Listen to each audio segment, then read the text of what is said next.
Qual a relação que existe entre o esporte e a demissão em massa em empresas como Google, Facebook, Apple, Amazon e até mesmo Disney? É isso que você confere aqui no Máquina Explica a partir de agora.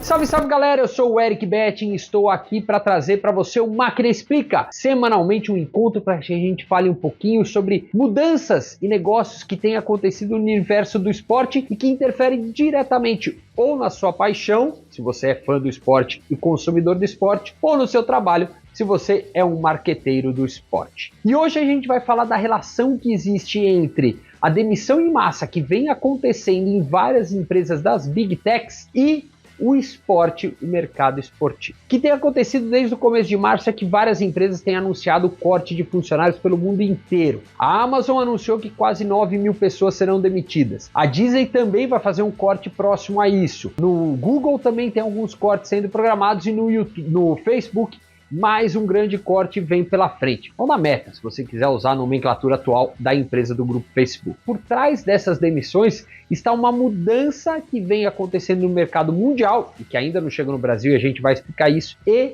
o mercado de streaming e o desenvolvimento dessas empresas. Desde a pandemia, o mercado de streaming vem aquecendo bastante, obviamente, mas nesses últimos meses, principalmente desde o ano passado e mais ainda nesse começo de 2023, o mercado não vai tão bem assim, ou pelo menos não vai crescendo tanto quanto essas empresas imaginavam. E com isso elas têm revisto principalmente os custos que ela tem e mais do que isso, os custos futuros ou os investimentos futuros que serão feitos. E é aí que entra essa ciranda do esporte no meio dessa história. Vamos tentar recapitular desde lá de trás, quando a Netflix foi criada, criando praticamente esse mercado de streaming. Até então nada disso existia. A Netflix surgiu para ser uma empresa a trazer séries e filmes sob demanda para você. Ou seja, acabou aquela história que você tinha que esperar a televisão e a programação da televisão para assistir o conteúdo. O que isso causou no mercado? Você tinha os canais de TV. Esses canais eram plugados a uma operadora de TV a cabo que, por sua vez, aglutinava todos os serviços e ia vender para o consumidor final. Ou seja, a TV não falava diretamente com o consumidor. Ela produzia o conteúdo, esse conteúdo era comprado por empresas intermediadoras, nesse caso, que eram as empresas de operadoras de TV a cabo, e no final das contas a gente, consumidor, assinava o serviço de TV a cabo. O dinheiro pago da gente para a TV a cabo era repartido também entre os diversos canais que ali estavam. Então por isso que você fala assim, mas eu pago tanto para ter tanto canal, não uso tanto. Mas como é que era a lógica desse negócio? A TV recebia, ou seja, uma ESPN, por exemplo, que estava plugada dentro de uma NET, de uma Claro aqui no Brasil, ela recebia um valor a cada assinante que existia da TV a cabo. Isso funcionou muito bem no modelo mundial, né? Começou nos Estados Unidos, obviamente, mas se espalhou mundialmente, e isso fez com que essas empresas de mídia crescessem bastante. A Netflix chegou para romper esse sistema, já percebendo que havia um aumento do consumo de internet mundialmente e prevendo também que o nosso tempo livre ficaria cada vez mais escasso. O que ela fez? Aqui tem um catálogo enorme de filmes para você assiste o que você quiser. E a partir dali, isso mudou radicalmente a nossa relação com o consumo de conteúdo. Já vinha, junto com esse crescimento da Netflix, vinha também o crescimento do YouTube, como uma plataforma de compartilhamento de vídeos, uma rede social ou um buscador de vídeos pelo mundo. Então você passou a produzir diretamente para o consumidor. E aí que muda completamente essa situação. Por quê? Porque o esporte até então vivia da seguinte forma. Ele se tornou um bem preciosíssimo para as empresas, porque era um evento ao vivo em que a pessoa não queria assistir a reprise. Para as TVs a cabo se fortalecerem, o que elas faziam? Investiam na compra de direitos de transmissão. Por isso que a gente vê desde os anos 80, principalmente quando a TV a cabo começa a se popularizar, um crescimento nos valores pagos pelos direitos de transmissão. Isso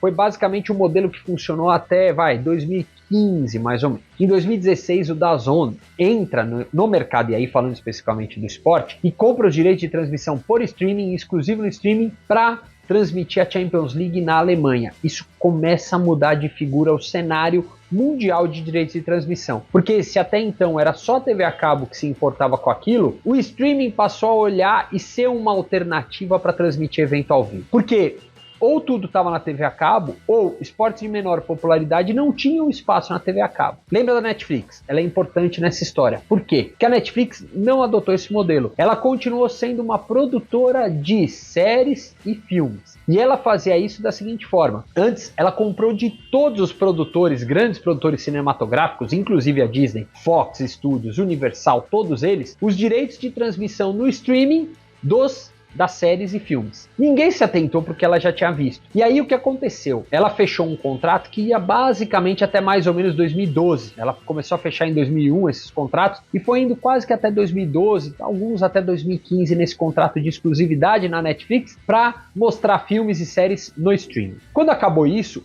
todas essas empresas de mídia perceberam o seguinte: eu estou perdendo dinheiro, a TV por assinatura, a TV a cabo, estava derretendo mundialmente, principalmente no mercado americano, que é sempre, vamos dizer assim, o primeiro a fazer esse movimento. Nos Estados Unidos, muita gente já tinha migrado para a Netflix e parado de assinar a TV a cabo. O que aconteceu? Aumentou-se os direitos de transmissão, porque o esporte era importante para ter o evento ao vivo e com isso segurar e reter o assinante na TV a cabo, mas para as outras coisas, aquilo que a gente quer ver sob demanda, quando a hora que a gente quiser, onde a gente quiser, isso já estava migrando para o streaming. Quando a Disney compra a Fox, mais ou menos ali 2017 para 2018, isso muda de novo. Por quê? Porque a Disney decide entrar nesse ramo que antes era exclusivo, quase, ou soberano da Netflix. A Amazon também decide investir no Prime Video e isso interfere também nesse negócio, só que a Disney e a Amazon passam a querer investir em também conteúdo ao vivo. Essa é a primeira bagunça que a gente tem desse mercado e vai explicando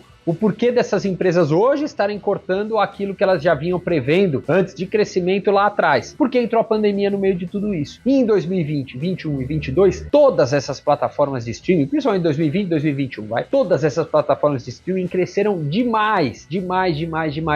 E aí ficou parecendo que o futuro ia ser o streaming, ou na verdade, que tudo ia migrar para o streaming. Só que a gente começou a voltar à normalidade, tivemos a vacina e começamos a poder circular livremente, sem máscara, praticar esporte, ir a shows, ver evento ao vivo, enfim. Isso fez com que o consumo dessas plataformas de streaming caísse bastante. Em 2022, o que essas grandes empresas perceberam? O meu crescimento começou a diminuir. Ou, na verdade, não está mais aquele crescimento acelerado que esteve em 2020 e 2021. Os números estão precisando ser revistos. E eles já estão percebendo também que o evento ao vivo não é mais o único motivo que vai fazer você assinar esse negócio. Netflix sempre foi a grande visionária desse mercado e ela está mostrando um novo caminho para o esporte. Vamos tentar entender. Essas demissões em massa estão tendo tudo a ver com readequação de orçamento. O primeiro é o corte de pessoa e pode ter certeza, vai diminuir o valor pago pelos direitos de transmissão ao vivo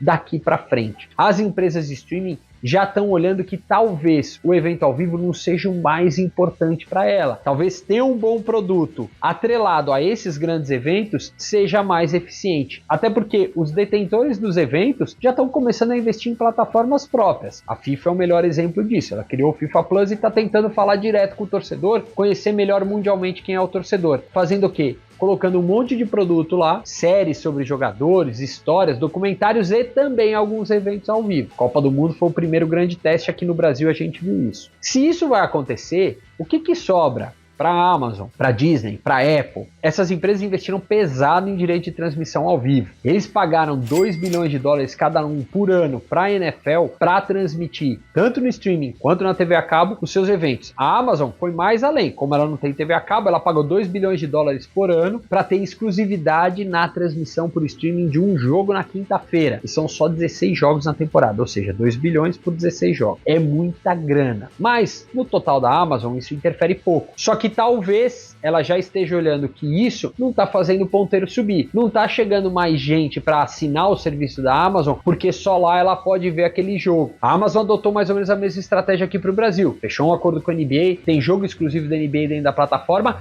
e alguns jogos da Copa do Brasil. É um teste. E é por isso também que a Amazon está contratando bastante gente aqui no Brasil para transmitir esses jogos. Mas, se a gente for olhar mundialmente, isso já começou a diminuir. A Amazon está cortando, a Disney está cortando, fala-se até num possível fusão aí da Apple com a Disney, criando aí um conglomerado enorme de entretenimento. E no final das contas, o que a gente está vendo é a Netflix está ali quietinha, mas produzindo. Produzindo o quê? O que ela mais sabe fazer, documentário. O Drive to Survive da Fórmula 1 foi o que ajudou a reinventar a Fórmula 1 mundialmente e principalmente existir a Fórmula 1 nos Estados Unidos. E a Netflix fez com que todos os outros detentores de eventos e produtores de conteúdo se atentassem para essa fórmula. Netflix fechou acordos parecidos com a ATP para o tênis, com a Liga Profissional de Golfe para fazer documentário sobre o golfe, e também a WSL fechou um acordo com a Apple mais ou menos nesses mesmos moldes. Ou seja, os detentores de eventos, né, os donos dos eventos, estão indo para essas empresas de streaming falando assim: deixa o evento ao vivo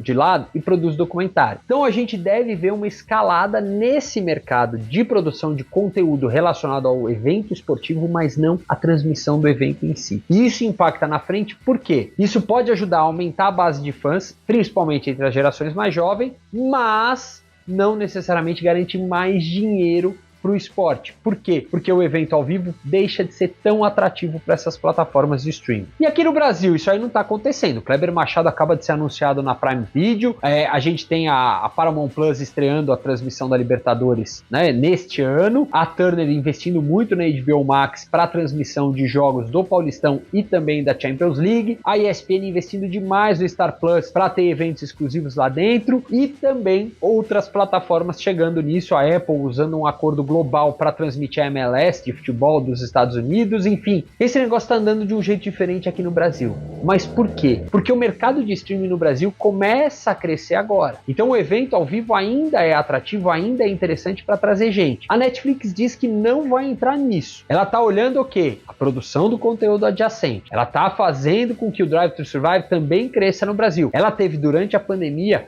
o exemplo do The Last Dance com Michael Jordan. Era uma produção da ESPN, mas que globalmente foi pulverizada pela Netflix. Ou seja, esse mercado de streaming está em ebulição e está em reconstrução. Só para a gente ter uma ideia, em 2022 a Disney ganhou só 200 mil novos assinantes nos Estados Unidos e no Canadá. Isso ligou um sinal de alerta na Disney, que estava revendo como ela está jogando conteúdo dentro da plataforma dela. Porque a preocupação é a seguinte: antes o negócio dessas empresas era produzir o conteúdo e vender para um operador. Esse operador ia atrás do consumidor. Agora o negócio está diferente. Produz o conteúdo e vai direto ao consumidor. Isso exige muito mais esforço de marketing, isso exige muito mais precisão na hora de ter o conteúdo que atraia o consumidor. Até hoje, quem mostrou maestria em fazer isso é a Netflix. Ela ganhou grandes concorrentes, mas segue como grande líder do mercado. Resta saber como o esporte vai ser encaixado dentro dessa briga de cachorro grande. Uma coisa é certa: se havia um temor muito grande das grandes empresas de mídia que o streaming ia roubar a audiência, ia buscar tudo aquilo, talvez a história não seja tanto assim.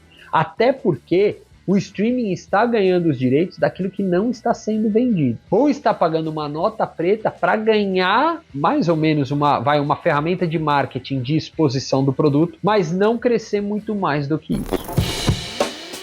Os próximos capítulos a gente vai acompanhar, claro, aqui na Máquina do Esporte. Diariamente você tem o site maquinadoesporte.com.br, mas a situação de momento é essa. Mundialmente, muitos cortes nessas grandes empresas de tecnologia e streaming e uma repensada grande se os direitos de transmissão ao vivo valem a pena. Isso interfere diretamente a você, torcedor, que pode consumir o evento ao vivo, e a você que trabalha com o esporte, principalmente na hora de negociar as suas propriedades, sejam elas comerciais, de exposição de marca, ou seja ela a venda de direitos de transmissão. Se você gostou, dá o joinha, curte, compartilha e principalmente assina o canal, ativa o sininho, porque semanalmente a gente traz um Máquina Explica para você. Hoje falamos sobre as demissões em massa que tem rolado nas empresas de tecnologia no mundo inteiro e os desdobramentos que isso traz para o mercado de esporte. Até a semana que vem. Tchau!